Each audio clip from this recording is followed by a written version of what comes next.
Hi, this is Matt Reisinger with Reisinger Homes. Welcome to my video blog on green building and building science. I'm here in a new construction house in central Austin that I'm building, and I'm here with my stucco contractor, Robert Fagerberg with Fagerberg Construction. Am I pronouncing that correct, Robert? Yes, I like the long A better. Fagerberg, sorry, Robert. I always mess your last name up. Anyways, Robert, what we're doing is recessed windows, and I wanted to see if you could give us a little tour of how we do those, because of course that's a tricky detail, and it's easy to do it wrong and end up with a window leak later. So what did we do on this house that was a little different, Robert? Well, we actually installed a head flashing, which is kind of difficult and a little more uncommon with a recessed window. Mm-hmm. We also used the Tyvek flex wrap system, which creates a very good watertight seal around the nailer flanges. And in fact, the system that's made for recessed windows, this is an RW branded product from Dupont. And Robert actually made a sample board for us over here on the various stages of the stucco. Let's go over and take a look at that real quick. Come on, Robert. Yeah, exactly.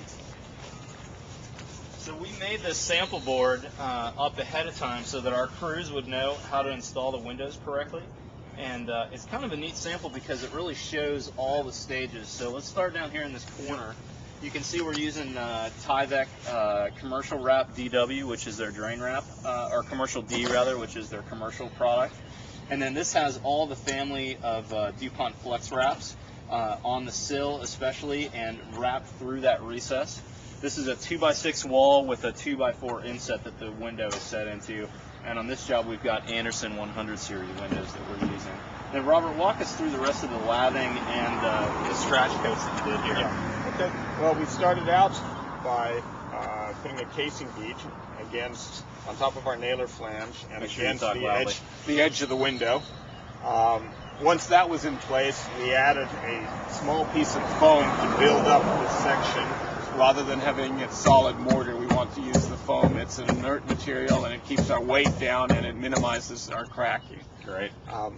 Then we went in with Jumbo-Tex 2-ply 60-minute paper, which we bonded to the edge here. And then we put in our corner, which is a bullnose corner. Mm-hmm. And then we went in with our scratch coat, where we filled this up. And then we went over to our brown coat, and we smoothed out the corners a little more. And then on top of this, on the house, we have La Habra Santa Barbara Mission finish, which is a very fine aggregate with integral color that gives a very beautiful, very chic looking finish. And it's a slick finish too, Robert. So we've slick. Actually hand troweled that so it's totally smooth. Robert, one of the things I wanted to point out up here, this is the head flash that's pretty unusual to see.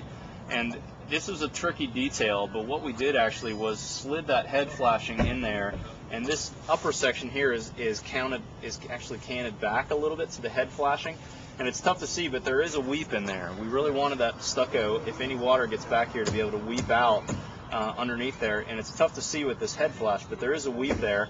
And one of the things that I really appreciate about Robert's crew is they really do the details well. You can see he's got an upturn, or pardon me, he's got a kind of a side turn end dam on these head flashings.